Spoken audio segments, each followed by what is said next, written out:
Buenas tardes, señoritas y señores estudiantes del paralelo número 3. Por favor, me confirman si es que me escuchan bien y también la compartición si es buena. Buenas tardes, profe, si se lo escucha y si se ve la pantalla. Muchas gracias. También un saludo a las compañeras del Centro de Química, al compañero del Centro de Química. Bien, hoy vamos a iniciar el estudio de la segunda unidad que corresponde a las disoluciones en términos generales, ¿no?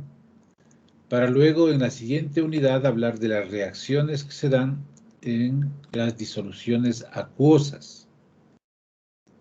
Entonces partamos de aquello también de tomar en cuenta el agua como disolvente universal. Para hacer referencia a las disoluciones en términos generales, diremos que por esa condición del agua constituye o forma parte de la mayoría de disoluciones que utilizamos, que conocemos en nuestra vida cotidiana. De hecho, hay disoluciones que tienen otros disolventes, ¿no?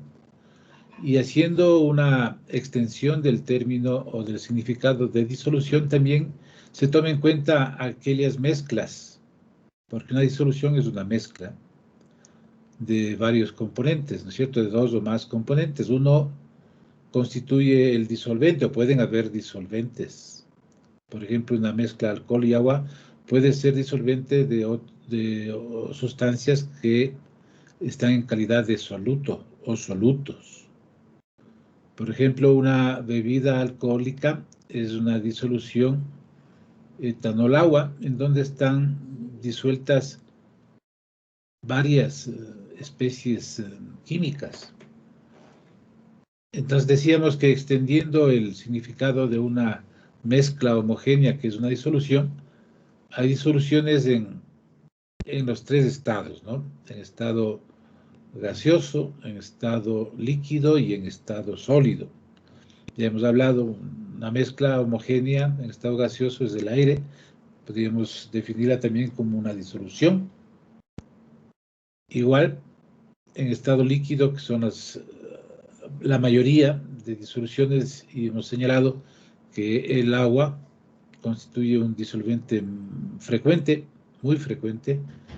Entonces tenemos allí el agua del mar, ¿no es cierto? Es una disolución en estado líquido. Y también disoluciones sólidas como son las aleaciones entre metales. Una aleación es el bronce. Es una mezcla homogénea de metales. Entonces, es una disolución en estado sólido, ¿ya? También es importante tomar como referente antecedentes importantes, contenidos previos, que usted debe haberlos visto de una manera muy concreta y tal vez con algo extenso, profundo, son los enlaces.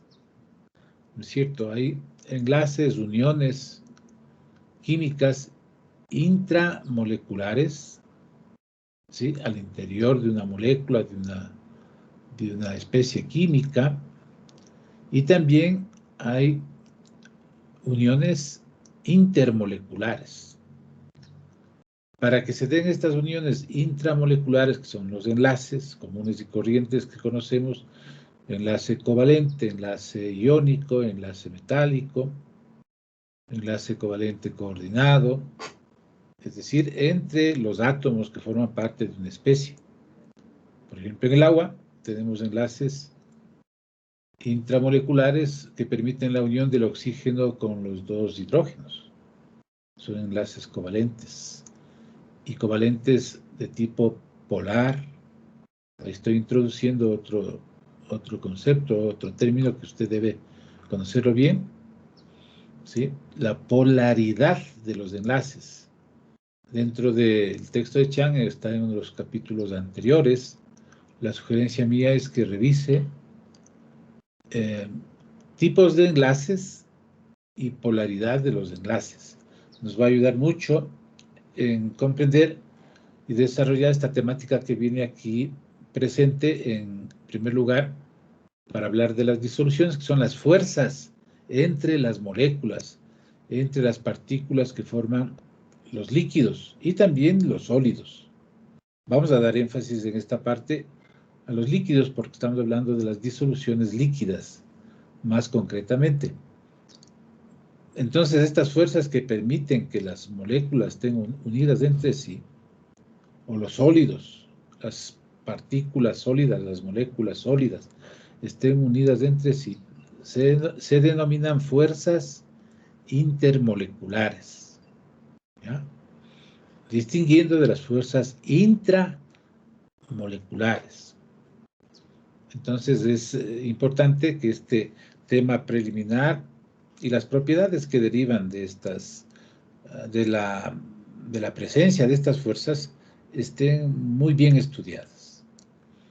Todo lo que usted requiera complementar, aquí tiene el texto, insistimos, obtiene sus textos o la información que encuentre en las fuentes de Internet sobre estas fuerzas intermoleculares es importante que revise, pero siempre y cuando también los insumos previos que decimos, los tipos de enlaces, la polaridad de enlaces estén muy bien entendidos, muy bien comprendidos. ¿De acuerdo?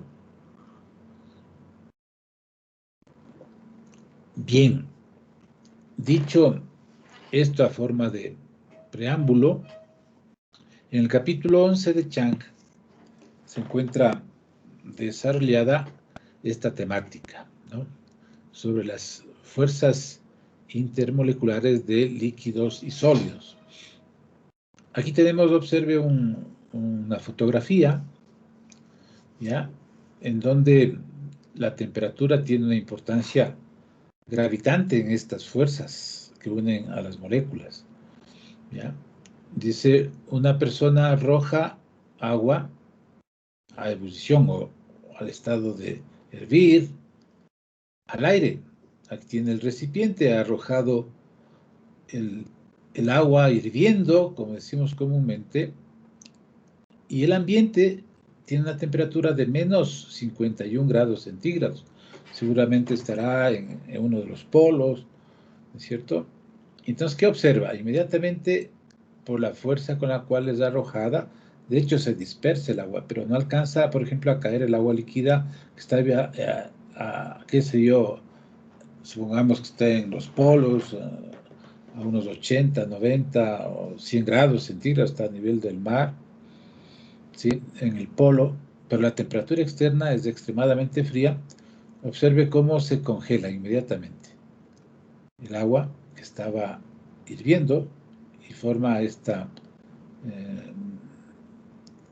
expresión de ese congelamiento que lo vuelve a una forma inclusive hasta artística de manifestarse el agua en esas variaciones drásticas de temperatura.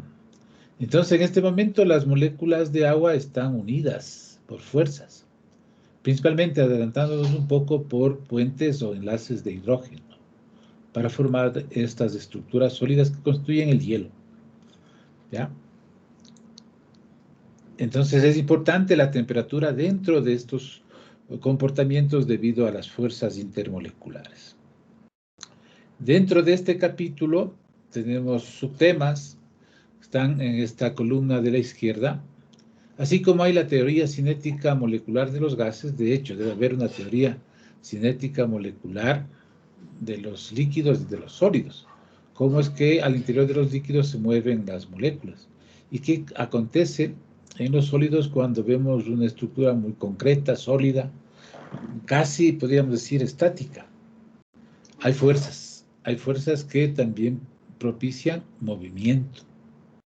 Entonces se habla de la teoría cinética molecular de líquidos y sólidos, como hacíamos referencia, ¿ya? Entonces señala que respecto a ese tema, dice, comenzaremos este capítulo con la aplicación de la teoría cinética molecular a los líquidos y los sólidos, y se compararán, observe, sus propiedades con las de los gases. En el segundo subtema ya se habla concretamente de las fuerzas entre las moléculas o intermoleculares. Dice, Luego examinaremos los diferentes tipos de fuerzas intermoleculares, a saber, entre moléculas y entre iones y moléculas. Entonces hay fuerzas que mantienen unidas a las moléculas y también fuerzas que mantienen unidas a los iones con moléculas. También estudiaremos un tipo especial de interacción intermolecular denominada enlace o puente de hidrógeno, que hacíamos referencia hace poco, que involucra al hidrógeno, de hecho, ¿no? Es un enlace o puente de hidrógeno, involucra al hidrógeno y elementos electronegativos, como son el nitrógeno, el oxígeno, el flúor, es decir, aquellos elementos, usted ve en la tabla periódica encabezando el grupo número 15, el 16 y el 17, es decir, los elementos que están bajo, incluyendo al nitrógeno, es decir, nitrógeno, fósforo, arsénico, antimonio, bismuto, el grupo de los anfígenos o calcógenos que encabeza el oxígeno, el azufre, el selenio, el teluro, el polonio y también los halógenos encabezados por el flúor, cloro, bromo y yodo. Pero estos iniciales, cabezas de grupo, son los que suelen formar frecuentemente por su mayor electronegatividad. Aquí viene también la temática previa, el insumo previo, el contenido previo que usted debe dominar, que constituyen las propiedades periódicas. ¿Ya? Entonces ya tiene usted por lo menos 3 temas que debe revisar y verificaremos esa revisión para el día de mañana. ¿Sí? Mañana tenemos con ustedes a las 15 horas y por favor revise esos contenidos que seguimos nombrando, seguirá tomando nota, ¿no? Entonces tiene que darnos una referencia si es que preguntamos sobre, por ejemplo, aquí esta otra propiedad periódica que es la electronegatividad.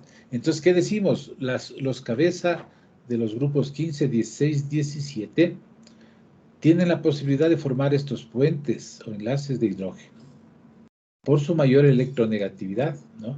Aquí tenemos primero el flúor, más electronegativo, luego el oxígeno, electronegativo, en segundo lugar es el más electronegativo luego del flúor, y también el nitrógeno es electronegativo. Si nosotros vemos la tabla periódica, que siempre la tiene junto a usted cuando estudiamos la química, el nitrógeno tiene una electronegatividad de 3.04 en la escala de Pauling.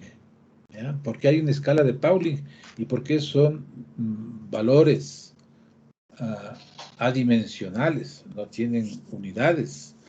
Eso queremos que nos explique, ¿no es cierto? Entonces, el nitrógeno está entre los más electronegativos, el oxígeno es mucho más, con 3.44, el flúor con 3.98, en algunas tablas está con 4.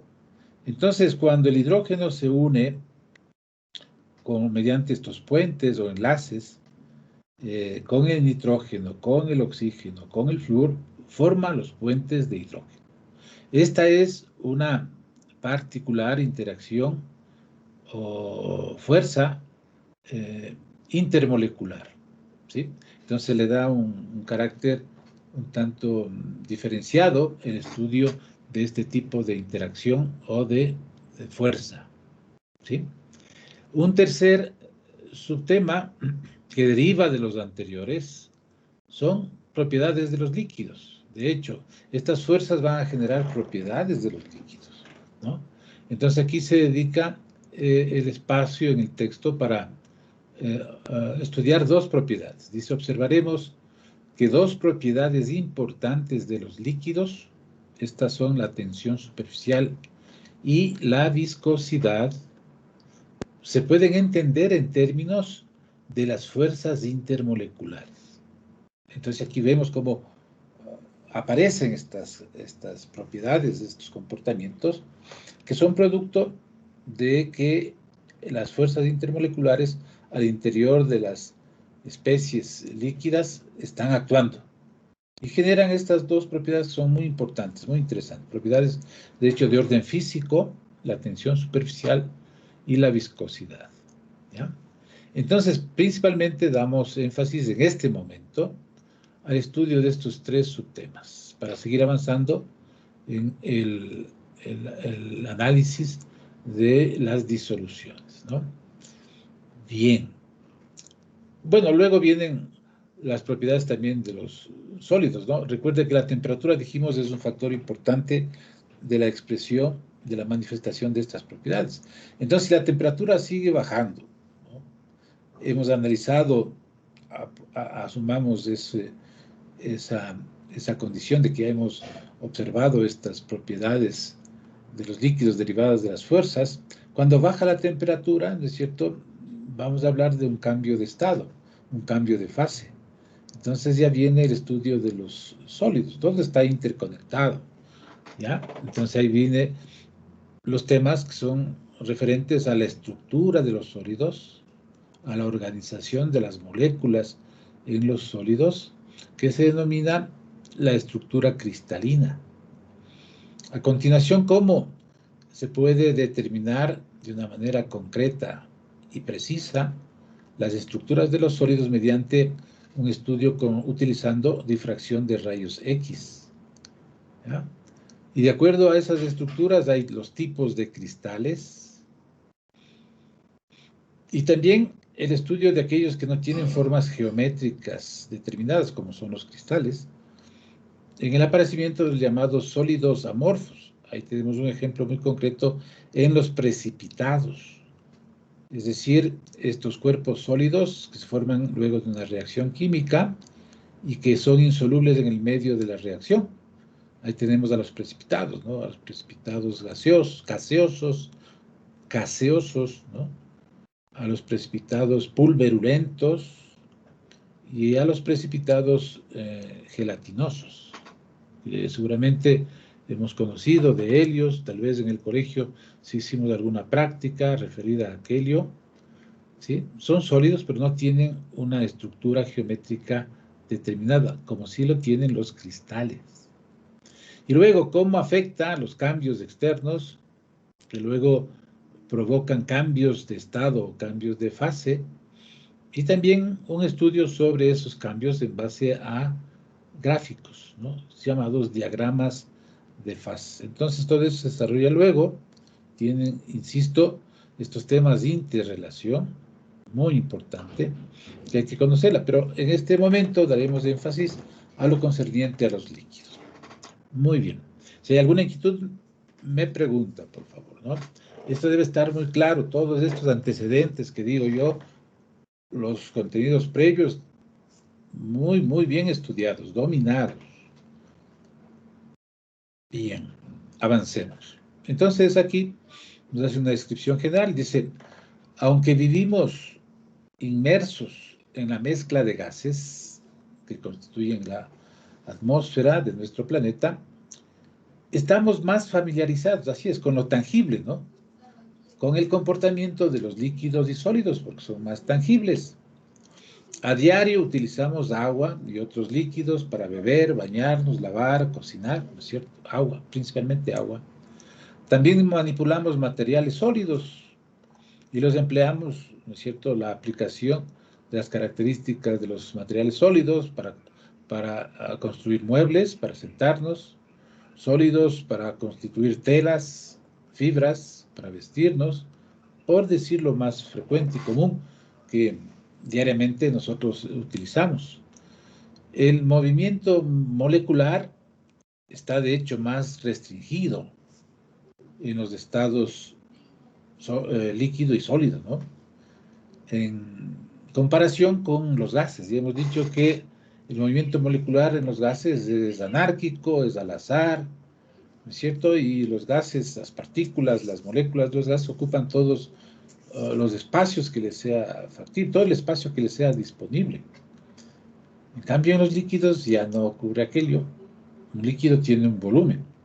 Una muestra de un líquido tiene un volumen determinado. En los gases no, cuando tienen todo el espacio disponible, el volumen es, si queremos en un momento dado decirlo así, es infinito. Mientras tenga espacio, seguirá expandiéndose un gas. En los líquidos ya no. Si tenemos 1 litro de agua, tenemos 1 litro, puede estar contenido en un recipiente de diferente forma. No confundamos la forma con el volumen, ¿no es cierto? Entonces, claro que adoptan los líquidos la forma del recipiente que los contiene. Este litro de agua puede estar en un cubo, puede estar en un cilindro, o puede estar regado. ¿De acuerdo? ¿Sí? En los sólidos, los átomos y las moléculas están aún más empacados. Sí, ya decíamos, formando cristales, cuerpos geométricos determinados, específicos, o sólidos amorfos. De hecho, señala, en un sólido guardan posiciones bien definidas estas partículas, estas moléculas, en donde da la posibilidad de moverse muy poco. Más que todo en los sólidos lo que tenemos es vibración de moléculas por la restricción de espacio disponible, ¿no es cierto? Entonces dice, en este capítulo examinaremos la estructura de los líquidos y los sólidos y algunas de las propiedades fundamentales de estos dos estados de la materia. También dice, estudiaremos la naturaleza de las transiciones entre gases, líquidos y sólidos, que son los cambios de estado o cambios de fase. Muy bien, este preámbulo, también esta introducción muy pertinente.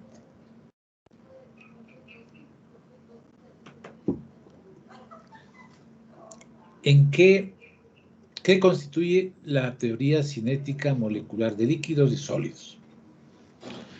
En el capítulo anterior, el 5, en donde en este texto se analiza a los gases, recuerden que de allí también hemos analizado esos contenidos. En el capítulo 5 utilizamos la teoría cinética molecular para explicar el comportamiento de los gases en función del movimiento constante y aleatorio de sus moléculas. Las distancias entre las moléculas gaseosas son tan grandes, comparadas con el tamaño de las moléculas, ¿no? Son tan grandes estas distancias entre moléculas que a las temperaturas y presiones ordinarias, es decir, 25 grados centígrados y una atmósfera de presión, no hay una interacción apreciable entre ellas, es decir, no hay fuerzas atractivas de tomar en cuenta, ¿no es cierto? Entonces, no se toma a estas fuerzas en cuenta, ¿ya? En cuenta. Entonces, debido a que en los gases hay mucho espacio vacío, es decir, sin materia, es decir, espacio no ocupado por moléculas, los gases se comprimen con facilidad. Claro, existiendo esos espacios hay que utilizar presión y comprimir a los gases. Ya hemos estudiado aquello. Las fuerzas débiles que operan entre las moléculas de los gases también les permiten expandirse y llenar el volumen del recipiente que los contiene, o todo el espacio, decíamos, disponible. Asimismo, el enorme espacio vacío entre los gases explica que su baja densidad en condiciones normales, es decir, la relación entre masa y volumen da valores muy pequeños, ¿ya? Entonces, las densidades de los gases son muy bajas.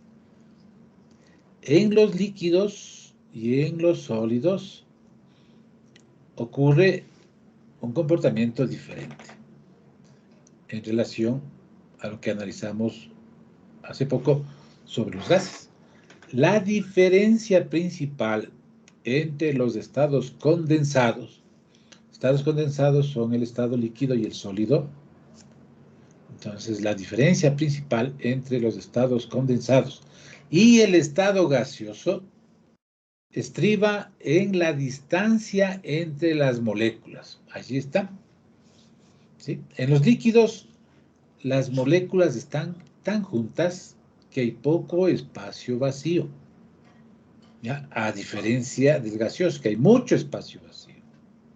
Entonces, las moléculas en los líquidos están juntas, están desplazándose unas sobre otras, ¿ya? Por ello, como están juntas, son más difíciles de comprimir. Claro, si no se crea mucho espacio entre ellas, hay como comprimir, pero de una intensidad, una compresión muy, muy débil, ¿no? ¿Ya? Y en condiciones normales son mucho más densos que los gases, de hecho, ¿es cierto? Si hay menos espacio entre moléculas, de hecho hay más materia en relación al volumen que ocupa. Entonces, la densidad es mayor, en todo caso, que los gases. Las moléculas de los líquidos se mantienen juntas, ahí viene la explicación del por qué están más juntas, se mantienen juntas por uno o más tipos de fuerzas de atracción, las cuales las vamos a estudiar en breve. En este caso, las moléculas no escapan a las fuerzas de atracción. Así las fuerzas de atracción se manifiestan y hace que las moléculas de los líquidos estén más cerca unas de otras. Y por ello los líquidos también tienen un volumen definido, lo que mencionábamos hace poco. Sin embargo, como las moléculas se mueven con libertad, ¿sí? En los líquidos, si hay una libertad de movimiento, un líquido puede, ¿qué? Fluir, puede derramarse y también puede adoptar la forma del recipiente que los contiene. ¿Ya? Entonces, esa libertad de movimiento de las moléculas, a pesar de que hay fuerzas atractivas que definen el volumen, les permite a los líquidos fluir mientras haya un dintel, una diferencia posicional. Hay como hacer que un líquido fluya. Puede un líquido derramarse y también puede adoptar la forma del recipiente que lo contiene. Muy claro, observen. En el estado de mayor manifestación de las fuerzas atractivas en un sólido, las moléculas ocupan una posición rígida. Observe el tipo de posición de las moléculas, es rígida. Prácticamente no tienen espacio, por eso no tienen libertad para moverse. Muchos sólidos tienen como característica un ordenamiento de largo alcance.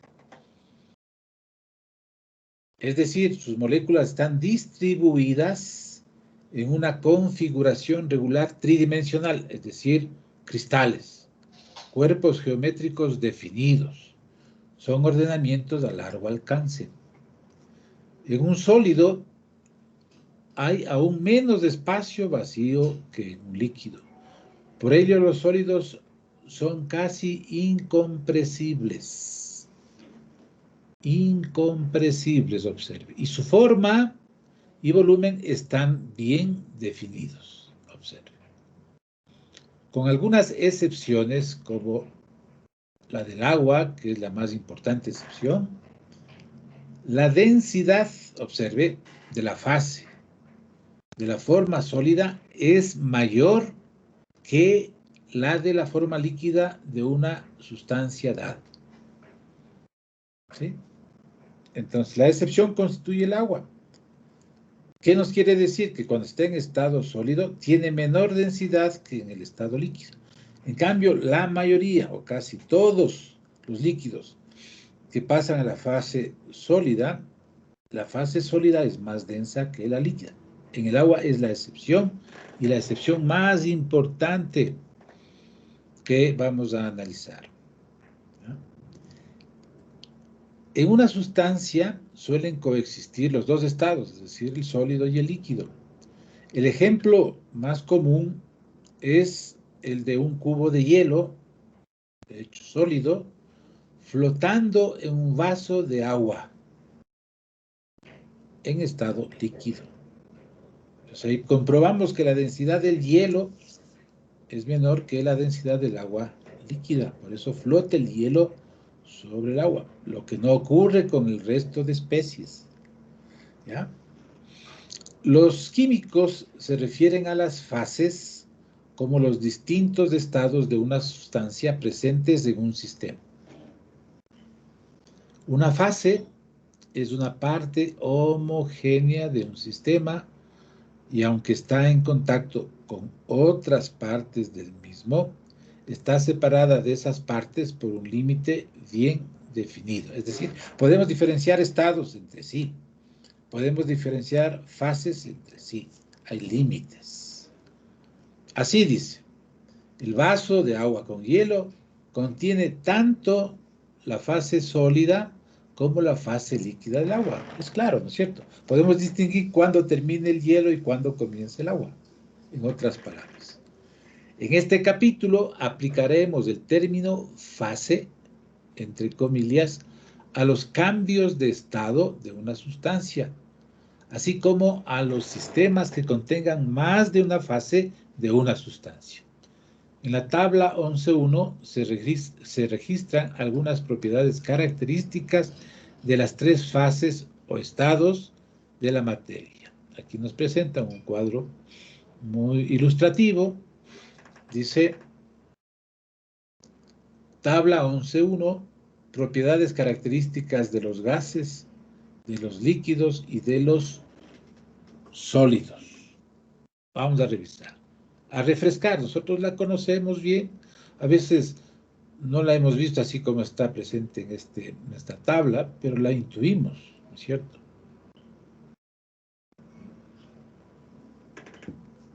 En la columna de la izquierda usted tiene el estado de la materia, gas, líquido, sólido. Luego en la siguiente columna, hacia la derecha, volumen y también la forma como característica, como propiedades. Luego tiene la densidad, en la siguiente columna. A continuación, la compresibilidad. Y finalmente, una cuarta propiedad, el movimiento de las moléculas en cada uno de esos estados o fases de la materia. Veamos. El gas adopta el volumen y la forma de su contenedor. Su densidad es, entre los tres estados, baja. Es sujeta a compresión, es muy compresible. Y el movimiento de sus moléculas es libre, completamente libre. Fíjese. ¿Qué pasa en la fase líquida? La fase líquida tiene un volumen definido, pero adopta la forma de su contenedor. Allá viene la diferencia con el gas. La densidad en comparación del gas es alta. Por los espacios muy pequeños entre moléculas de un líquido, solo son ligeramente compresibles. Y en cuanto al movimiento de las moléculas, se deslizan entre sí libremente. Se deslizan entre sí o fluyen entre sí libremente. Y en el estado sólido, tienen un volumen y una forma definidos. Fíjese las diferencias. En comparación al estado líquido, tiene una densidad alta y mucho más alta en comparación a los gases. Virtualmente no son sujetos a compresión. Virtualmente incompresible.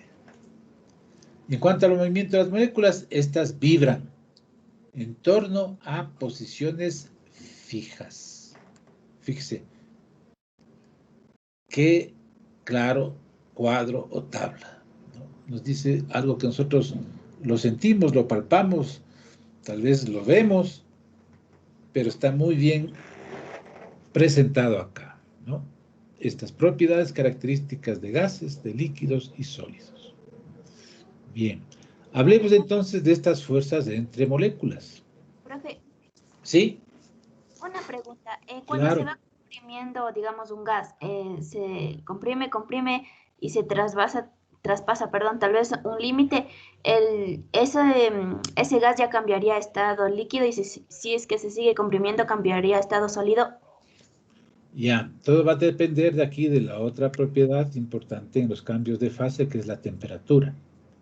Ah, ya. ¿De acuerdo? Entonces, si tú comprimes y bajas la temperatura a un gas, se va a licuar, es decir, va a pasar a la fase líquida. ¿Sí? Entonces, la temperatura es clave.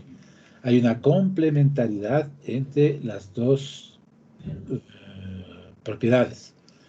Y si la Ejercer, temperatura permaneciera constante, no pasa a otro estado, ¿verdad? ¿O sí? no, no. Pero, de hecho, cuando tú comprimes va a haber cambios energéticos.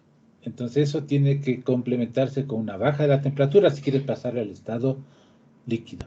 Pero si no hay esa disminución de la temperatura, van a acercarse más, pero no van a cambiar de fase. Ya, gracias, profe. Ya, muy bien. Muy pertinente la inquietud. Fuerzas intermoleculares. Veamos estas fuerzas.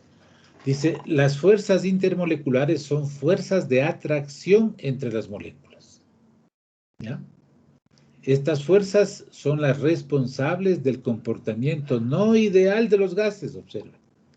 Entonces, cuando se ven o se detectan fuerzas de atracción en los gases, entonces ya no hay cómo hablar de los gases en el concepto ideal de los mismos. ¿Estamos claros?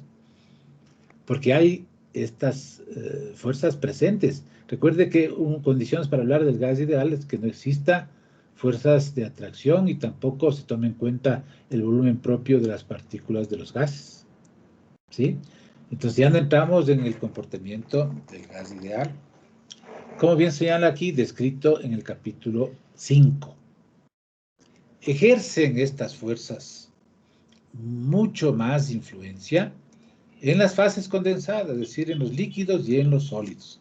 Entonces se hacen presentes, se hacen más evidentes en estas fases condensadas.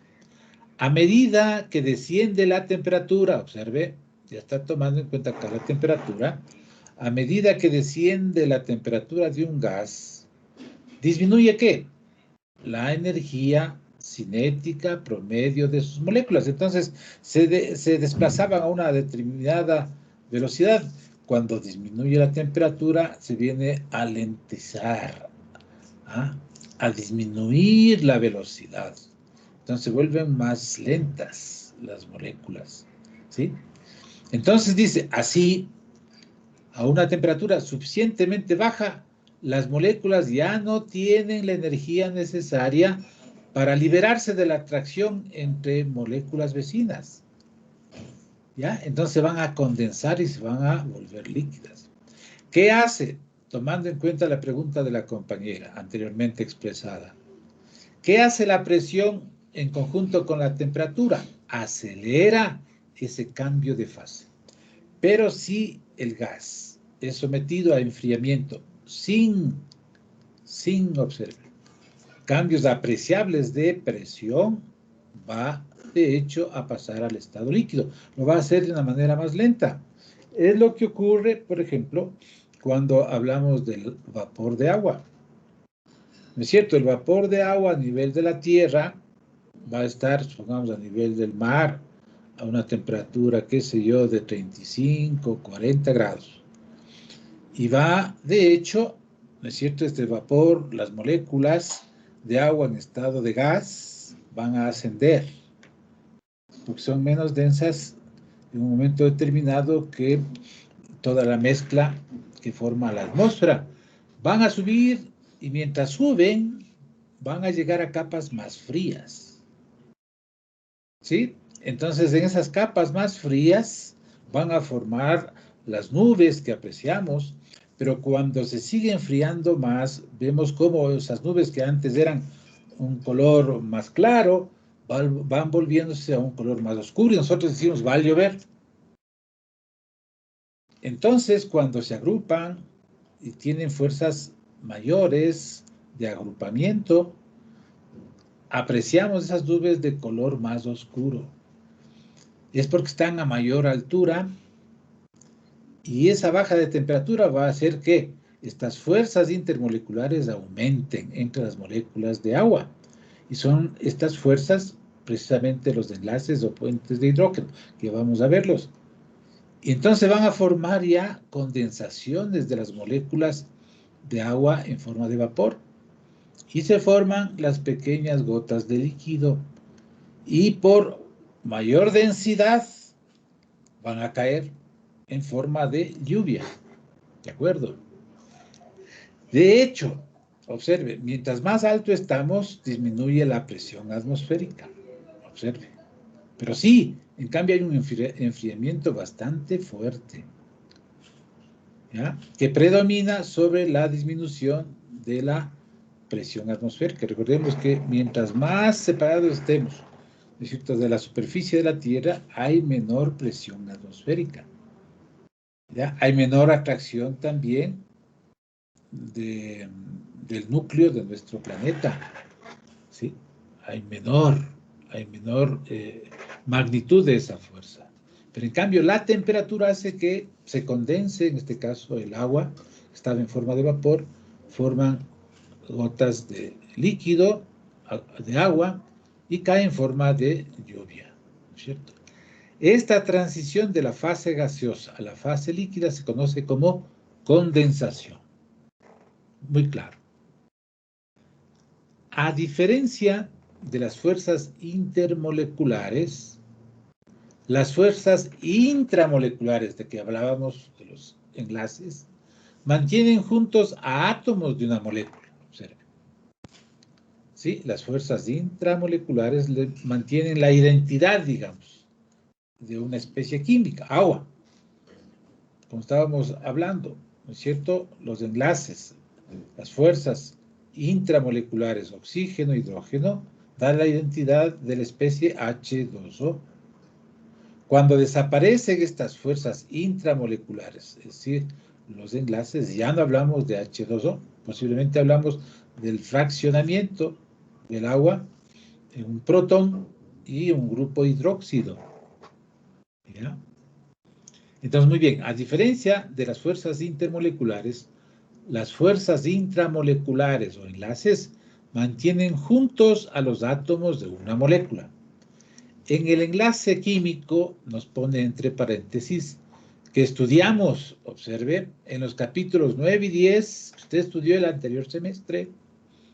Aquí revisa, ya viene otro tema de revisión, va a revisar sobre enlaces en los capítulos 9 y 10.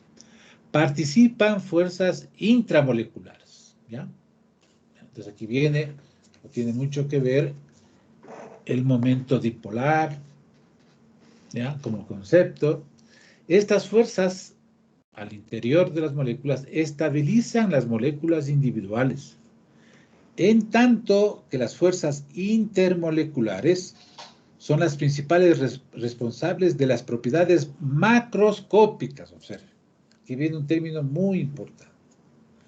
Entonces, las fuerzas intermoleculares son las que ayudan a distinguir propiedades, ¿qué? Macroscópicas. Y las fuerzas intramoleculares permiten distinguir propiedades microscópicas. ¿Ya? Si queremos partir de estas dos definiciones complementarias, digamos así. Entonces dice muy bien, por ejemplo, punto de fusión y punto de ebullición. Estas son propiedades que macroscópicas. Nosotros podemos tomar el agua, enfriarla en un congelador y vamos a pasar del estado líquido al estado sólido. Hemos llegado al punto de fusión, ¿de acuerdo? Si partimos desde el punto inverso, desde el hielo hacia el agua líquida. Entonces calentamos el hielo o se calienta el hielo a temperatura ambiente hasta que llega a una temperatura que se denomina punto de fusión. En cambio, si partimos desde el líquido y vamos hacia el sólido, vamos a hablar del punto de congelamiento, pero es el mismo. Todo depende de dónde estemos viendo, observe. ¿De acuerdo? Y también, si seguimos calentando, aumentando la temperatura, llegaremos al punto de ebullición, en el caso del ejemplo del agua, ¿no? Aquí en Quito, en donde me encuentro, ¿no es cierto?, calentamos el agua y a 90, 91 grados centígrados hierve. Es decir, hemos llegado al punto de ebullición en donde el agua líquida pasa a formar el agua gaseosa o vapor de agua. Y si mantenemos ese incremento, o esa temperatura, mejor dicho, todo el volumen de líquido que tengamos va a pasar a la fase de vapor. Entonces, estas fuerzas intermoleculares son responsables, repetimos, de las propiedades macroscópicas de la materia.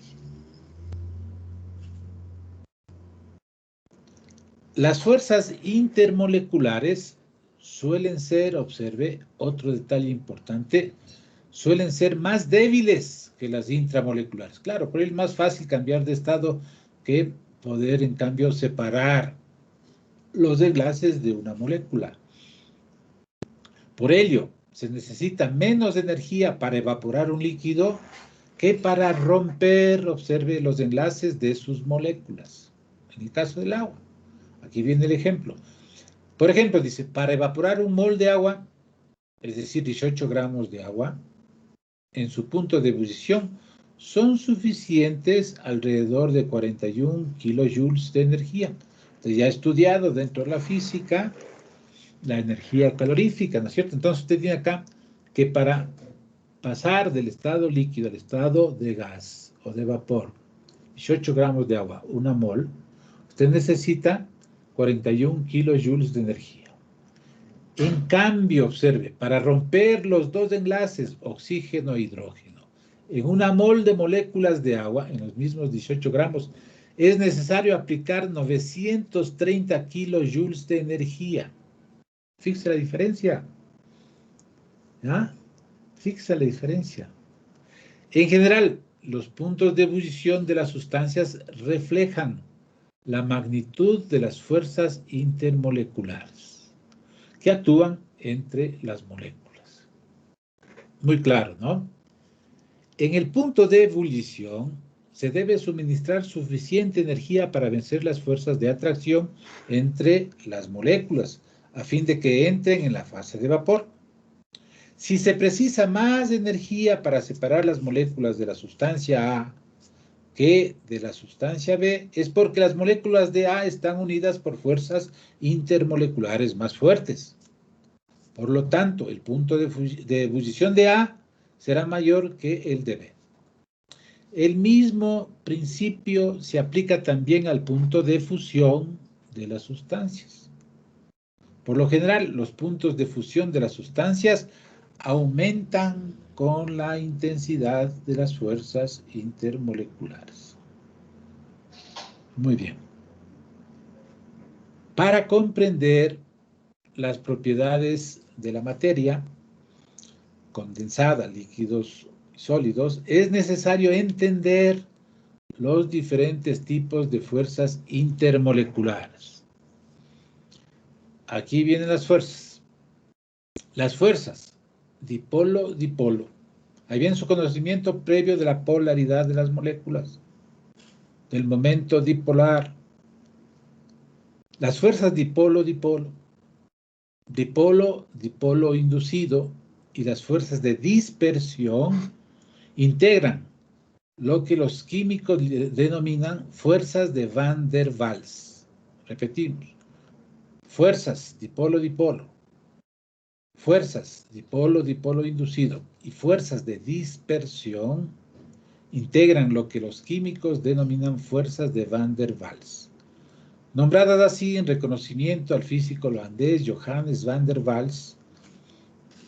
Si gusta, retroceda a la sección 5.8, el capítulo 5.8. Los iones y dipolos se atraen entre sí mediante fuerzas electrostáticas, conocidas como fuerzas ion-dipolo. ¿Ya? Por ejemplo, un ion, el ion cloruro, Cl-, se atrae con el agua, que es un dipolo, mediante estas fuerzas ion-dipolo. Es decir, entre una carga y un dipolo. Esta carga puede ser negativa o positiva y un dipolo. ¿No es cierto? Supongamos que es positiva. ¿Por dónde se acercará el dipolo? Por el polo negativo. Estamos claros, ¿no? Y lo mismo a la inversa. Si este ion es positivo, ¿por dónde se acercará el dipolo? Por su polo negativo. que no son fuerzas de Van der Waals. Observe, ¿ya? Tomar en cuenta, las atracciones ion-dipolo no están dentro de este primer grupo de fuerzas de Van der Waals. Van der Waals, dipolo-dipolo, dipolo inducido y fuerzas de dispersión. Aquí estamos hablando de fuerzas ion-dipolo, no están dentro de esta categoría de fuerzas de Van der Waals. El enlace de hidrógeno es un tipo de interacción dipolo-dipolo particularmente fuerte. Entonces está dentro de las fuerzas de Van der Waals. Este enlace de hidrógeno o puente de hidrógeno, dado que solo unos pocos elementos participan en la formación del enlace o puente de hidrógeno, este se trata como una categoría aparte, siendo una atracción dipolo-dipolo por el carácter fuerte del enlace, en donde participa de hecho hidrógeno, se lo estudia como una categoría aparte, pero sigue siendo una interacción dipolo-dipolo. Estamos claros, ¿no?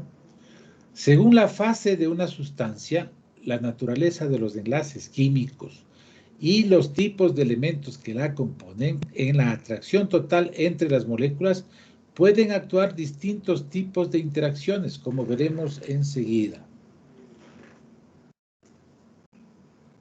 Bien. Vamos a ver las primeras fuerzas. Fuerzas dipolo-dipolo.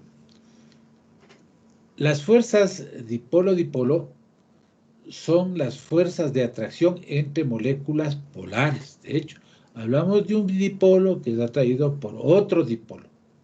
Entonces, de hecho, hablamos de atracción entre moléculas polares, que tienen un polo positivo y un polo negativo. Tal es el caso del agua. ¿Ya? Es decir, moléculas que poseen momentos dipolares. ¿Ya? ¿Qué es un momento dipolar? Eso tiene que usted consultar. ¿Ya? Los momentos dipolares. Ve en la sección 10.2. Su origen es electrostático y se puede entender en función de la ley de Coulomb. ¿Qué dice la ley de Coulomb? Que la fuerza de atracción entre cargas es igual a la multiplicación de las cargas dividido por la distancia al cuadrado entre estas cargas. A mayor momento dipolar, mayor será la fuerza. ¿Ya? Entonces, aquellas especies que tienen una mayor polaridad formarán dipolos mucho más fuertes. La figura 11.1 muestra la orientación de moléculas polares en un sólido. Aquí está poniendo el ejemplo de un sólido, es decir, de un empaquetamiento más fuerte. En los líquidos, las moléculas polares no están unidas de manera tan rígida como en un sólido, pero tienden a alinearse de tal manera que en promedio las interacciones de atracción son máximas. Aquí tenemos, observe, las moléculas que tienen un momento dipolar permanente que tienden a alinearse con las polaridades opuestas en la fase sólida para lograr la atracción máxima interactiva. Observemos. Esta molécula, polo positivo, polo negativo. El polo negativo unido al polo positivo de otra. Y también el polo positivo, tomando como ejemplo esta molécula, unido hacia abajo con el polo negativo de otro, y puede estar unida hacia arriba con el polo negativo de otro, igual.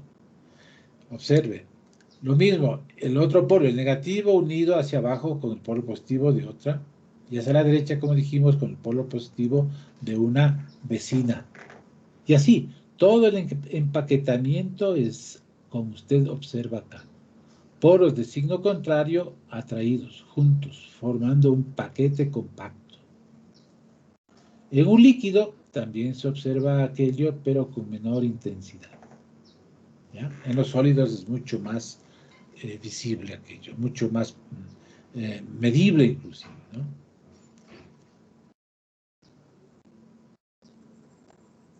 Bien. Bueno, aquí necesitamos un poco más de espacio para ir analizando cada uno de estos conceptos, son claves. ¿Ya? Vemos esto el día de mañana. Entonces, mañana reiniciamos observando fuerzas ion-dipolo. Enseguida tenemos el componente experimental en el trabajo de la presente semana. Adelante, Anita. Profe, disculpe que le interrumpa y también a la Claro. parte de la...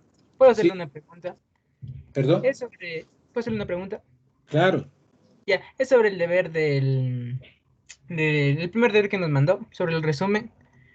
Y no sé si nos podría volver a explicar cómo está manejando la rúbrica, porque tuvimos baja nota en la parte que pensamos que sí estaba bastante bien. Y no sé si nos podría volver a explicar, profe. ¿Cuál resumen? ¿Cuál resumen? El primer resumen, profe. A ver, vamos ¿a qué?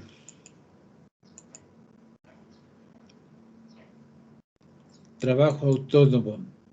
¿De qué unidad? ¿De la primera? Sí, profe, sobre la contaminación atmosférica era, si no estoy mal.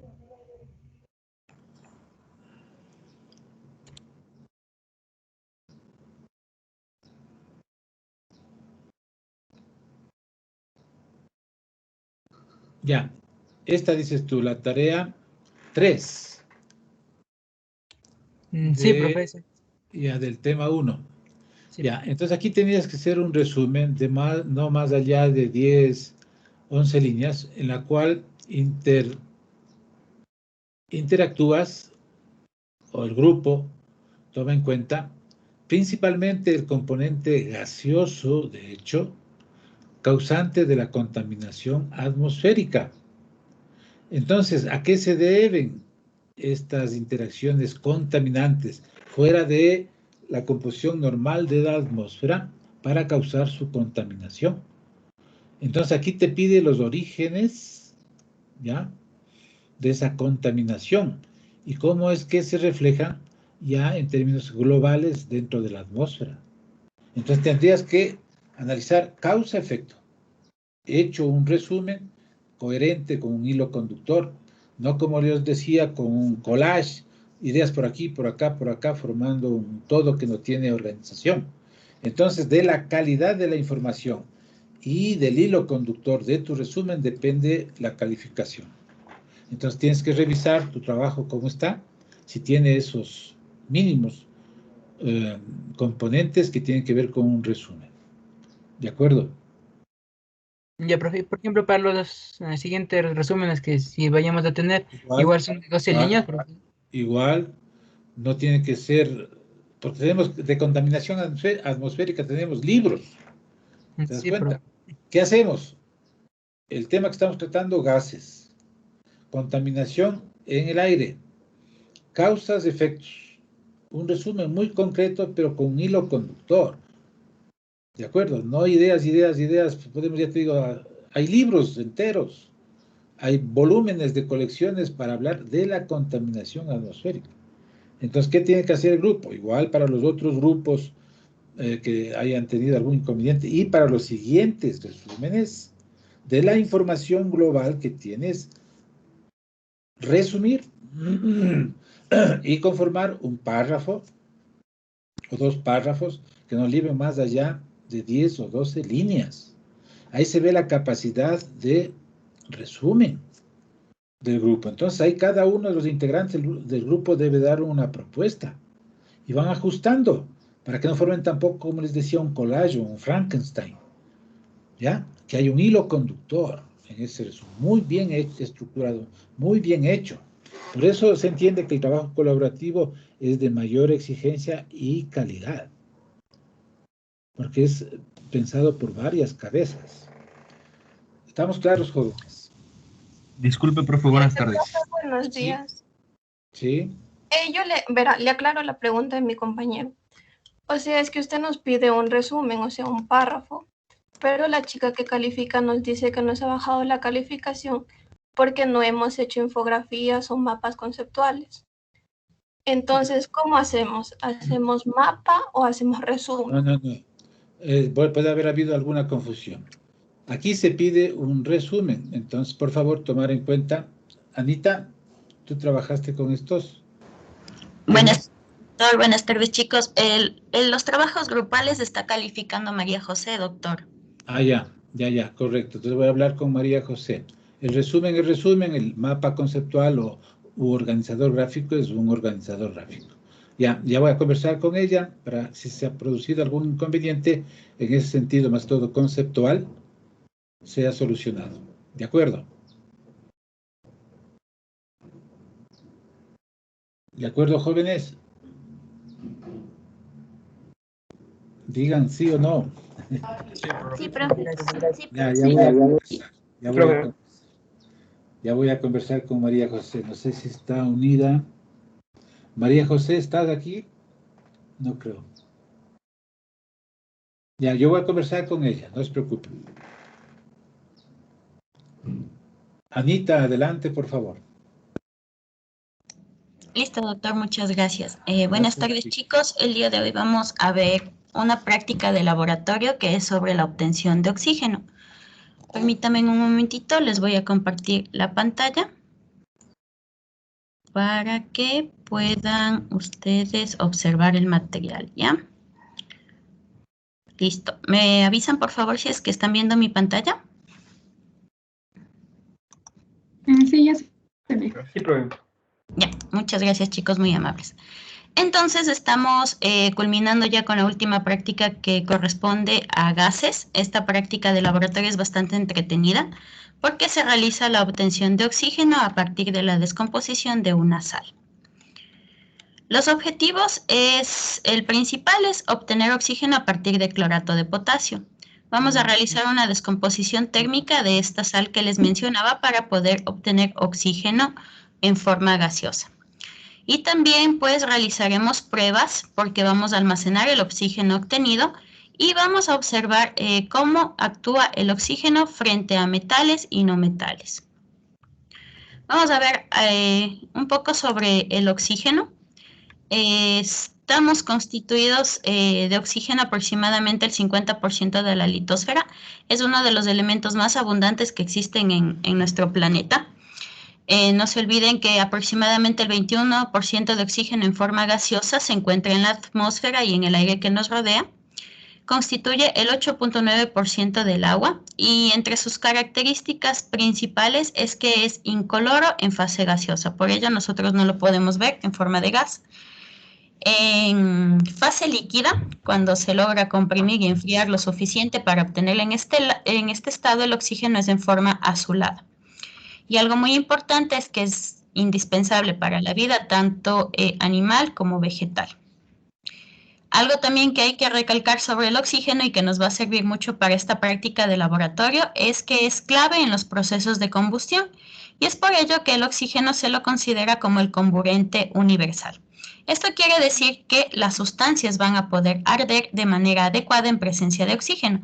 Y si nosotros retiramos el oxígeno de lo que se llama el triángulo del fuego, las sustancias no van a arder, ¿ya? Para que una sustancia arda necesitamos calor, que es la energía, necesitamos una fuente combustible, que puede ser cartón o madera, y necesitamos esencialmente el oxígeno que se extrae del aire. Entonces, el oxígeno, como les digo, es clave para el proceso de combustión. Y las sustancias van a arder muchísimo mejor en atmósfera pura de oxígeno. Para poder obtener el oxígeno existen varios métodos que se han desarrollado. Uno de estos métodos es a través de la electrólisis del agua. Como podemos observar en la pantalla, nosotros tenemos diseñado un circuito en el que le estamos dando un voltaje gracias a una pila que va a tener una corriente eléctrica y estamos utilizando dos electrodos de grafito. Como ustedes pueden observar, el grafito se obtiene de la mina de los lápices. Al nosotros introducir las minas de los lápices conectadas a la energía eléctrica, el agua va a empezar a descomponerse en sus dos gases. Uno de ellos es el hidrógeno y el otro es el oxígeno. Y nosotros podemos observar este desprendimiento por un burbujeo que se empieza a generar desde la mina de grafito. Para que este proceso se dé de manera más efectiva, el agua debe estar con una cierta cantidad de ácido o también de alguna sal. Otro método de obtención del oxígeno es a partir de una reacción de descomposición del agua oxigenada. ¿Sí? El agua oxigenada reacciona con una enzima que se llama catalasa. Esta enzima está presente en los tejidos vegetales y animales, preferentemente en los tejidos hepáticos, es decir, del hígado. Entonces, cuando entran en contacto el agua oxigenada con esta enzima, se va a producir la descomposición y va a generar oxígeno gaseoso. Hay métodos industriales ya para la obtención del oxígeno a partir de la licuación del aire. Esos ya son métodos que se realizan para obtener oxígeno, ya sea medicinal o ya sea para usos industriales, como por ejemplo en los procesos de sueldo. En el laboratorio, pues yo como les dije, vamos a utilizar una sal para realizar la obtención del oxígeno, ¿ya? Los materiales que vamos a utilizar son todos los que se encuentran aquí. Vamos a necesitar un palillo, tubos de ensayo, placas de vidrio, una cuchara de deflagración, una cuba hidroneumática, una espátula, un mechero, piseta, manguera, tapón de caucho, pinza universal y 3 matraces Erlenmeyers. Los reactivos que utilizaremos para esta práctica, el clorato de potasio, utilizaremos azufre, carbón, dióxido de manganeso, limaduras de hierro y como indicadores utilizaremos fenolftaleína, heliantina y nitrato de plata que nos va a servir para hacer una prueba de identificación. Primeramente, para empezar a hacer el experimento, nosotros tenemos que armar el equipo. Este de aquí es un esquema de cómo va a ir armado el equipo que necesitamos para esta obtención. Necesitaremos un tubo de desprendimiento que está acoplado con una pinza universal sostenida a un soporte. Vamos a utilizar un mechero, un tapón con un tubo de vidrio acodado que se va a desprender a una manguera de caucho. Esta es la cuba hidroneumática que va a estar llena con agua, esta es agua potable, y 3 matraces Erlenmeyers que van a estar colocados de manera invertida. Estos 3 matraces Erlenmeyers van a estar también llenos de agua. En el interior del tubo de ensayo vamos a tener una mezcla de clorato de potasio más dióxido de manganeso. El dióxido de manganeso y el calor del mechero nos van a servir como iniciadores y catalizadores de esta reacción. Cuando inicie el proceso de la reacción, vamos a obtener el oxígeno gaseoso y se va a recolectar en los matraces de Erlenmeyers por desplazamiento de agua, ¿ya? Vamos a observar el video cómo se realizó este proceso en el laboratorio. Aquí está un poco ya sobre lo que les mencioné ya en la explicación, chicos. Lo primero que hacemos es pesar.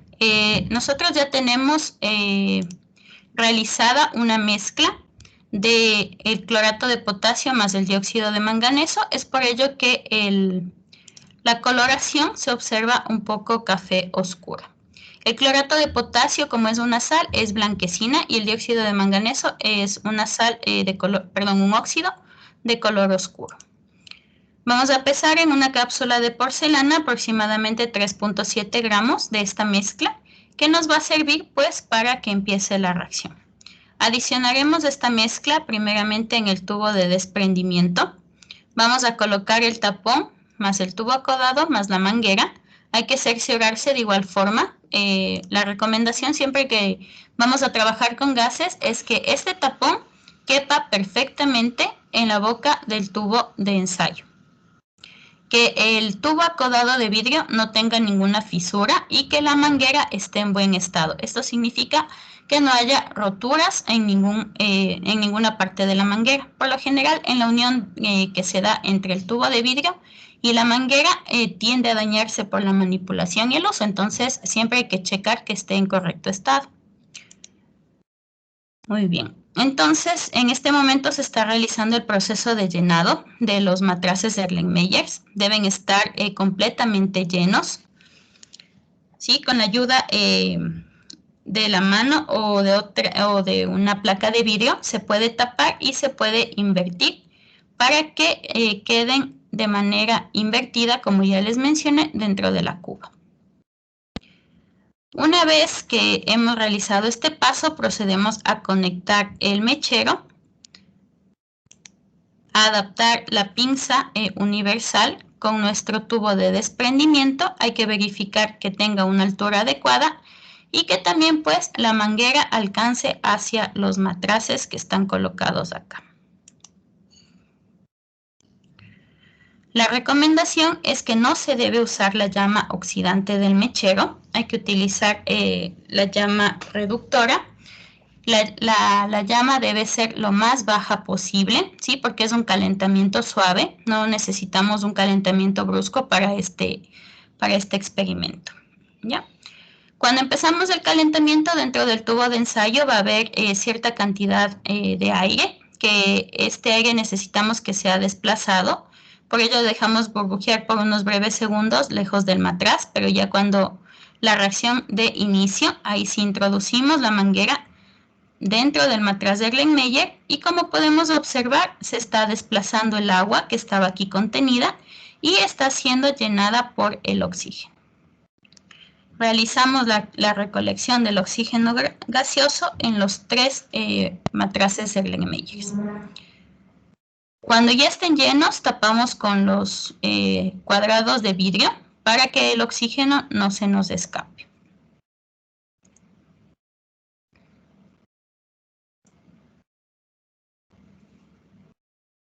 Muy bien. Cuando ya ha finalizado la reacción, ¿sí? Nosotros hemos recolectado todo el oxígeno gaseoso que está formado dentro de los matraces de Erlenmeyer. Pero hay un producto de esta descomposición que se va a quedar dentro del tubo de desprendimiento. Y a este producto lo vamos a identificar.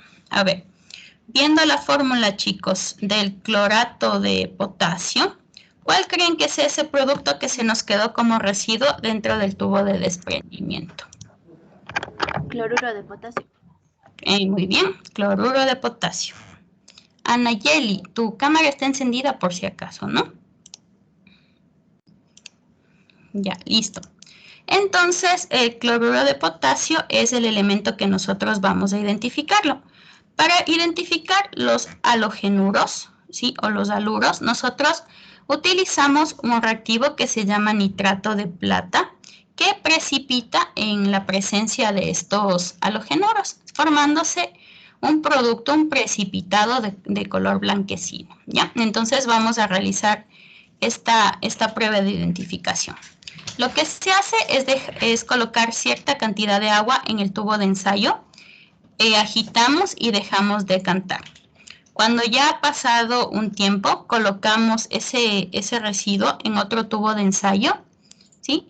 Y vamos a colocar el nitrato de plata. Aproximadamente unas 2 o 3 gotas y enseguida se observará la precipitación.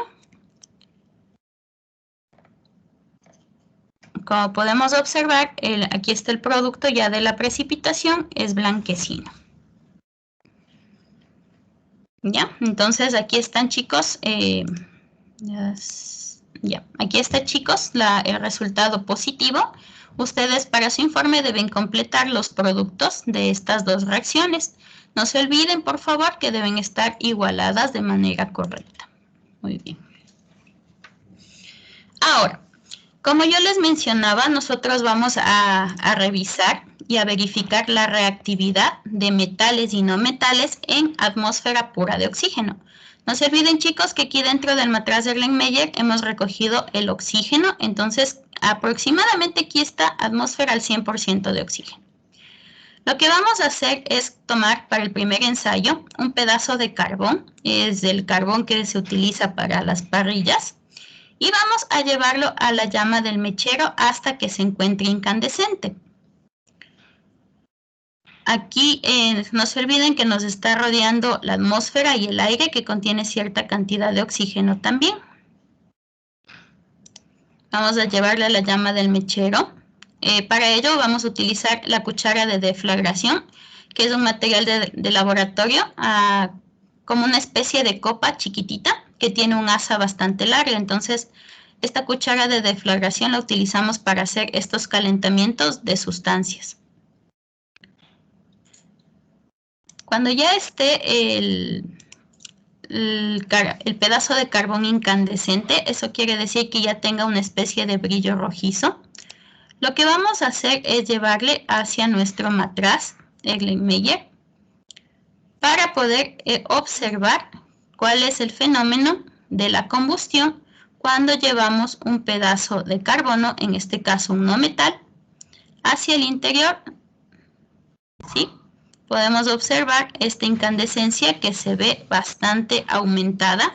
Para sus observaciones, chicos, notarán la coloración, si es que se produce una llama, ¿sí? Esas cosas, por favor, para que anoten en su informe. ¿Hasta cuándo durará esta reacción?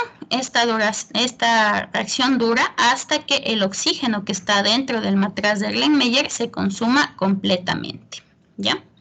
Aquí en la parte inferior están las reacciones, chicos, para que ustedes puedan completarles con los productos e igualarles, ¿sí?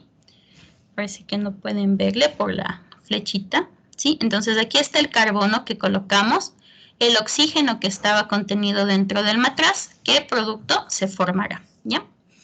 Ahora, vamos a colocar una pequeña cantidad de agua dentro de nuestro matraz de Erlenmeyer y vamos a proceder a agitar. El producto que se ha formado aquí de la combustión tiende a reaccionar con el agua, ¿sí? Entonces aquí está un cuadrito para que ustedes completen qué producto fue el que se formó. En este momento nosotros añadimos agua y estamos realizando una mezcla para que se combine este producto con el agua. Y para identificar si el producto que se ha formado es ácido o es una base, vamos a añadir unas gotas de un indicador que se llama heliantina. Este indicador es un indicador específico para ácidos. Si es que es un ácido el que se ha formado, presentará una coloración rojiza.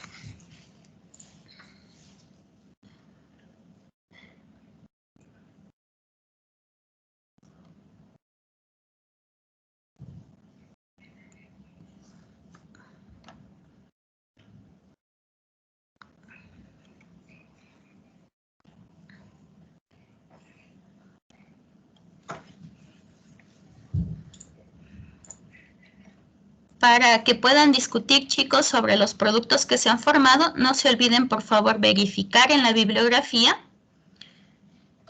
cuál es el pH al que cambia y da coloración la heliantina, ¿ya? La siguiente reacción que vamos a hacer es, vamos a calentar asimismo en la cuchara de deflagración una pequeña porción de azufre. El azufre lo tenemos en el laboratorio como un polvo de coloración amarillenta. Vamos a calentar asimismo en la llama del mechero hasta que el azufre se encienda. Y una vez pues que se ha encendido, lo colocaremos en el interior de nuestro matraz de Erlenmeyer. Les repito nuevamente, aquí dentro hay atmósfera pura de oxígeno. Una vez que ya se ha encendido, vamos a introducirlo dentro del matraz, ¿sí? Y no se olviden, chicos, observar la coloración de la llama que se produce, ¿sí? Va cambiando en ciertas tonalidades de azul a morado, amarillo. Anoten las coloraciones, ¿sí? Y podemos observar que aquí adentro se ha generado un gas. Este gas es tóxico, si es que lo inhalamos, nos puede ocasionar una dolencia en la garganta. Entonces siempre hay que trabajar con el uso de mascarilla. Entonces, chicos, aquí están el azufre más el oxígeno. Aquí colocarán el producto que se ha formado. Y este producto también tiende a reaccionar con agua destilada. Entonces, por ello, estamos añadiendo una pequeña porción de agua destilada. Vamos a homogenizar todo el contenido. Y nuevamente, con la ayuda de la heliantina, vamos a identificar si el producto que se ha formado es un ácido o es una base. Vamos a coger una pequeña cantidad de nuestro producto formado.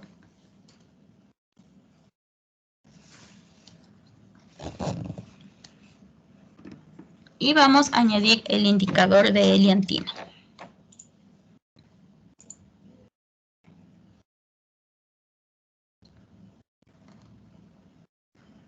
Agitamos ligeramente para que el contenido se mezcle.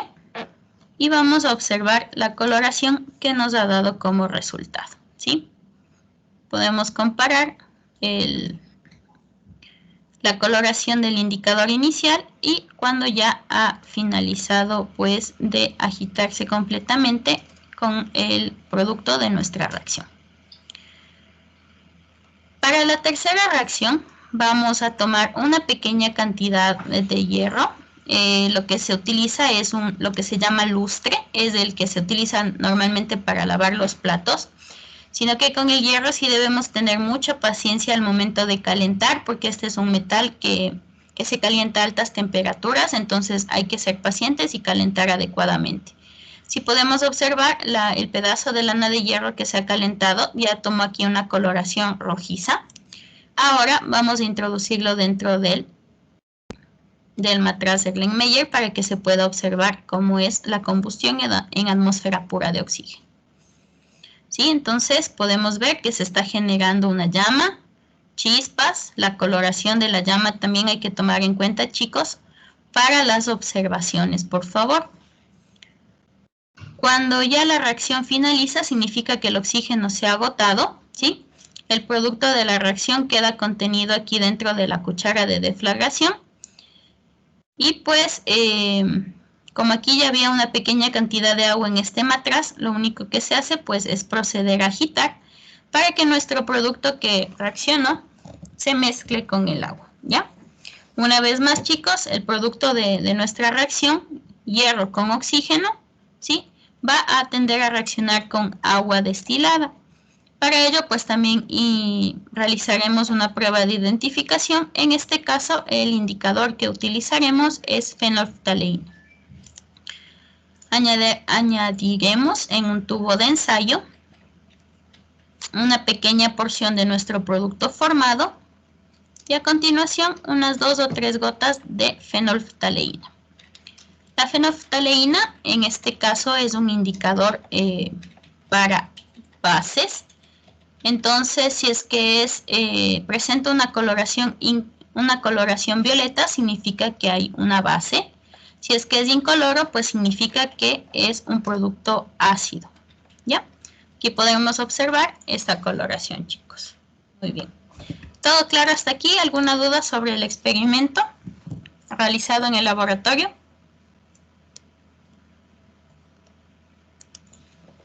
Ya. Muy bien, chicos. Profe, una pregunta. A ver, dígame. En el último experimento que realizó, vimos la presencia de agua en el matraz del Erlenmeyer. ¿Esa agua ya estaba ahí o es agua oxigenada o de dónde salió? Ya. Lo que pasa es que al momento de recoger el gas en el matraz de Erlenmeyer, se puede dejar cierta cantidad de agua para poder utilizarla en las reacciones, ¿sí? Entonces, esa agua ya estaba ahí, ¿sí? Y pues al momento de realizar la reacción con el hierro, nos sirvió para que el producto de la oxidación se mezcle con el agua nada más. Por eso ya no se añadió más agua, ¿sí? Pero esa agua ya estaba ahí. Al momento de recoger el oxígeno, pues quedó una porción de agua, por eso ya no fue necesario añadir más agua para la reacción. ¿Ya? Ok, gracias. ¿Listo? No hay de qué. Muy bien, chicos. Entonces, todos estos datos, pues los vamos a reportar en la hoja de informe de laboratorio. ¿Sí? Ya les voy a explicar cómo está diseñada esta hoja. Nada más quiero explicarles primeramente, en casa, chicos, ustedes van a hacer un ensayo de obtención de oxígeno. Para ello, pues vamos a utilizar cosas que están bastante al alcance de todos, ¿ya? Como materiales, vamos a utilizar un vaso, de preferencia que sea transparente. Vamos a utilizar un plato a manera de tapa. Chicos, este vaso que vamos a utilizar, de preferencia, por favor, también que sea de vidrio, ¿ya? Ya les voy a explicar el porqué y también ustedes ya podrán ver qué es lo que vamos a hacer.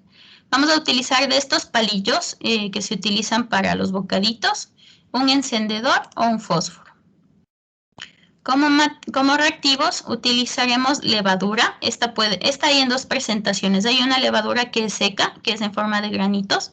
Y también hay una levadura fresca que es en forma de pasta. La que ustedes dispongan o encuentren en la tienda, no hay problema. Y necesitamos más o menos una cucharadita, así que no es necesario comprar un tarro muy grande. Lo siguiente que vamos a utilizar es agua oxigenada, ¿sí? Aquí tenemos ya descrito el procedimiento.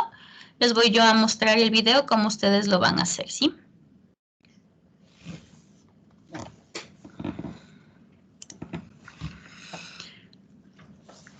con una cuchara vamos a coger una pequeña cantidad de la levadura. Como les dije, ya sea fresca o sea seca, cualquiera de las dos funciona bastante bien. Vamos a añadirla en el vaso.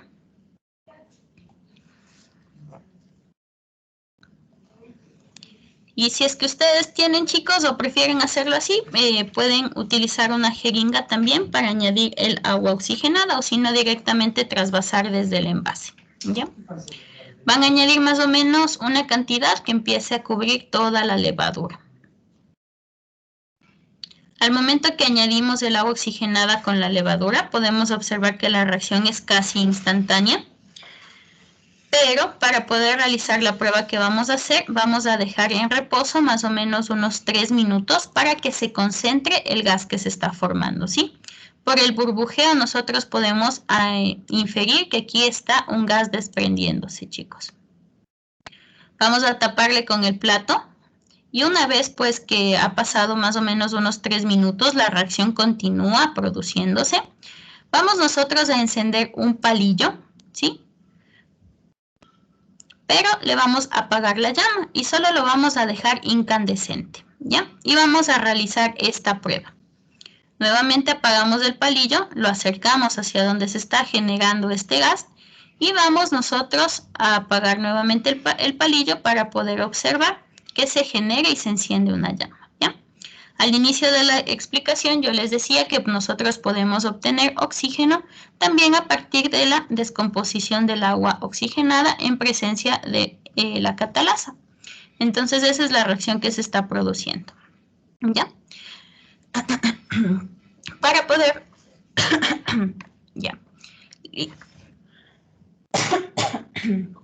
Perdón, chicos. ¿Alguna pregunta sobre el experimento que tienen que hacer en casa?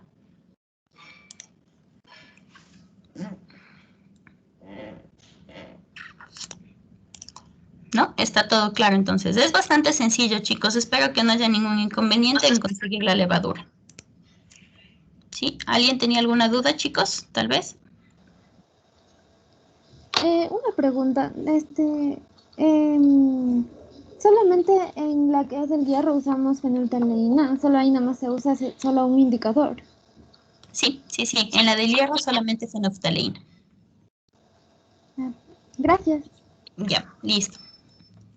Muy bien. Entonces, chicos, en este momento les voy a explicar cómo deben ir llenando la hoja de informe, ¿ya? Van a llenar los objetivos que están descritos en el SWAY. El marco teórico, no se olviden que debe ser bastante resumido y con citas bibliográficas. Tenemos en la parte 4 para que ustedes vayan llenando las tablas con las reacciones, ¿sí? Aquí está para que coloquen reactivos, productos y no se olviden siempre igualadas. Desde la primera reacción, que sería la de descomposición del clorato de potasio. Y aquí irán colocando observaciones, ¿sí? Como yo les decía, deben tener mucho en cuenta, sobre todo cómo se desprenden los gases, cuál es la coloración de la llama, si es que genera chispas o si es que genera alguna especie, una especie intermedia o algo que ustedes puedan observar, ¿ya? Aquí está solamente un cuadro para la de la obtención de oxígeno, ¿ya? La tabla 2, en cambio, está diseñada para que coloquen la identificación de cloruro de potasio, la ecuación y las observaciones, cómo se observó el producto de la identificación. En la tabla 3 estarán las reacciones del oxígeno con los elementos carbón, azufre y hierro, cómo se observó y la coloración que dio con el indicador, ¿ya? Aquí van colocando el... ¿Alguien tenía alguna duda? Sí, yo. Disculpe, pero en la parte de los cuadritos son para cada reacción ya igualada. Sí, ya igualada debe estar aquí, por favor. En esta parte, ¿sí? Colocarán su reacción igual. Y en la parte de arriba, en la tabla número 2 y 1, ¿no? Sí, también tiene que colocarla, aquí está, para que coloquen la ecuación, reactivos y productos igualados, ¿ya? Ok, muchas gracias, Anita. Ya, listo. A ver, aquí en las reacciones con el oxígeno, chicos, por favor no se olviden que aquí existen 2 reacciones para cada una, ¿no? Primero la reacción que es del carbón más el oxígeno y después del producto que se formó con el agua. Entonces aquí irán 2 ecuaciones por cada uno de estos, ¿ya? Por favor, eso sí no se olvide. La coloración con el indicador, aquí por favor especifican, por ejemplo, para el carbón se utilizó eliantina, la coloración que dio, lo mismo para el azufre y lo mismo para el hierro. En el hierro se utilizó solamente fenolftaleína, chicos. Muy bien. En las discusiones deben especificar cuál es el papel del dióxido de manganeso en la reacción, ¿sí? Aquí describirán cómo está actuando y qué es lo que hace en la reacción específica para la que hicimos en esta práctica, ¿ya? Lo mismo para el siguiente apartado, que fue con la identificación del producto, ¿sí? Con nitrato de plata. Y de igual manera, pues, los productos de combustión con carbono, azufre y lana de hierro, ¿ya? Para la parte 5, colocarán las conclusiones. No se olviden que son en base a los objetivos. Y en este caso, pues no haremos cálculos de ninguna manera, pero sí obtuvimos resultados, como por ejemplo, obtuvimos diferentes gases y estos gases reaccionaron con otras cosas. Entonces, aquí debe estar dado un breve resumen de todos esos resultados que obtuvimos.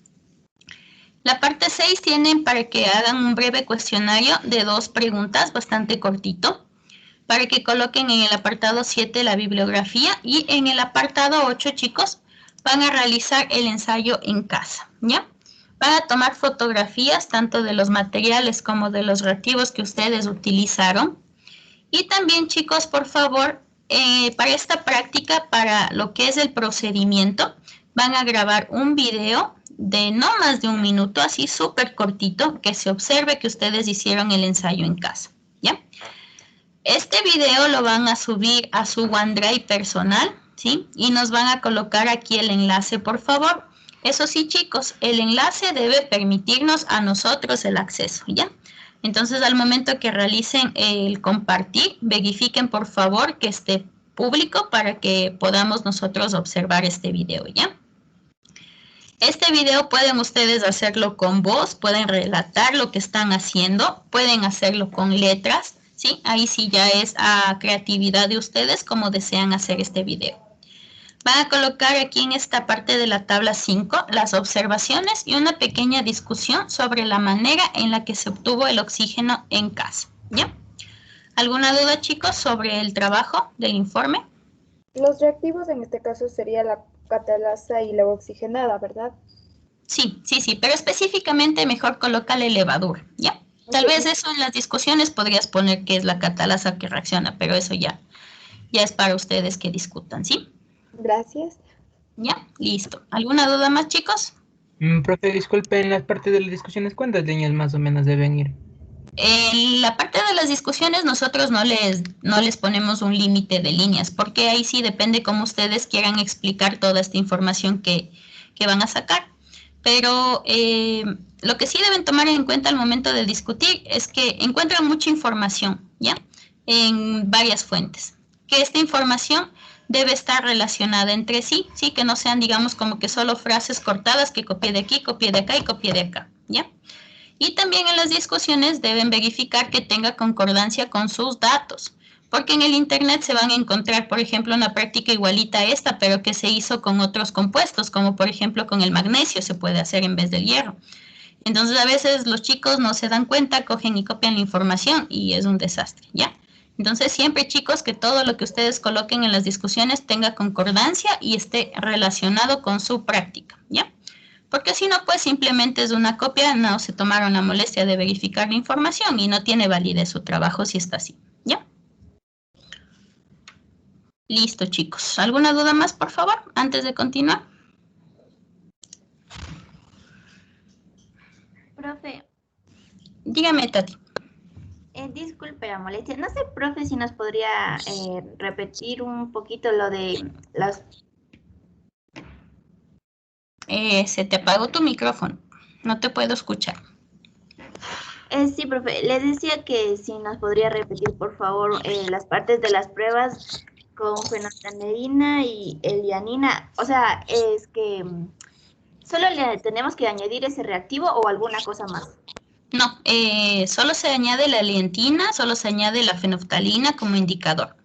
Pero eso, chicos, yo les voy a compartir el material, el SWAY, entonces ahí pueden ustedes revisar las veces que sea necesario, ¿ya? Ok, profe, gracias. Ya, listo. Muy bien, chicos. Voy a buscarles ahorita el enlace para que puedan darle evaluación. Hasta eso, si es que tienen alguna pregunta más, por favor, sobre la prueba, sobre la práctica.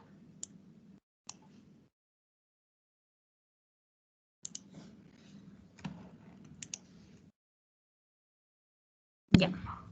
Listo, chicos. Entonces, no se olviden, por favor, que el informe lo deben entregar hasta el siguiente domingo. Me parece que la hora está hasta las 10 de la noche, pero la recomendación, chicos, para todos es que nunca dejen para última hora porque pueden pasar muchas cosas que se pueden evitar si es que hacemos el trabajo a tiempo, ¿ya?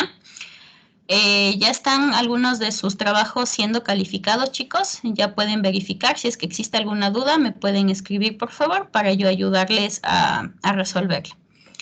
En este momento les voy a mandar ya el enlace para que puedan dar la evaluación. Es cortita, tienen 10 minutos para hacerla, por favor. Y si es que ya no tienen ninguna duda después de darle la evaluación, pueden retirarse de la clase. Eso sería todo, chicos. Muchas gracias. Gracias, profe. Gracias, profe. Listo, chicos. Listo, chicos, pero den la evaluación, no se olviden.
Chicos, por favor, ya vayan terminando. Los que todavía no envían sus respuestas, envíen. Y chicos, los que ya terminaron, nos veríamos la siguiente semana. Muchas gracias.